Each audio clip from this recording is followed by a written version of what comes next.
আসসালামু আলাইকুম এভরিওয়ান, কেমন আছেন সবাই? আশা করি সবাই ভালো আছেন। তো আপনারা অনেকেই জানতে চাইছেন যে সৌদি আরবে গাড়ি ক্লিনারের কাজ বা গাড়ি ওয়াশ করার কাজটা কেমন, বা এটার ডিউটি কয় ঘন্টা হয়ে থাকে, বা কত টাকা স্যালারি দিয়ে থাকে, এই বিষয়ে আপনারা অনেকেই জানতে চেয়েছেন। তো দেখেন, এই যে গাড়িগুলো ক্লিন করতেছে, এগুলো হচ্ছে মানে কোম্পানির গাড়ি, শরিকার গাড়ি। এইগুলো ওয়াশ করতে হয়। আমাদের এখানে গাড়ি আসে, মানে এগুলো হচ্ছে নতুন গাড়ি, দুবাই থেকে বা বিভিন্ন দেশ থেকে আনা হয়। এরপর এগুলোকে ওয়াশ করতে হয়।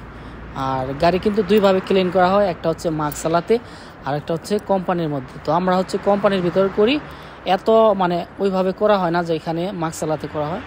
তো সর্বপ্রথম এগুলোকে ফেরি দিয়ে তারপর হচ্ছে পানি মেরে তারপর শুধু কাপড় দিয়ে সেগুলোকে পরিষ্কার করি।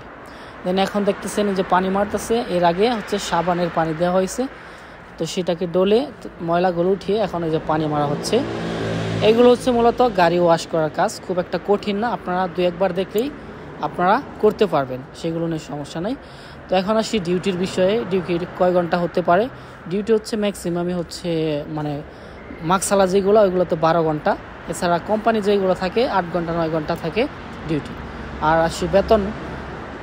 এই যে লোকটি দেখতেছেন কাজ করতেছে, তার বেতন হচ্ছে 1300 রিয়াল, আর ডিউটি হচ্ছে 8 ঘন্টা, 1300 রিয়াল স্যালারি দিয়ে থাকে। কোম্পানি থাকার জায়গা দিয়েছে, এরপর হচ্ছে ইন্টারনেট কোম্পানি দিয়েছে, তারপর হচ্ছে যে পানি, আমরা যেগুলো পানি খাই সেইগুলো কিন্তু কোম্পানি বহন করে।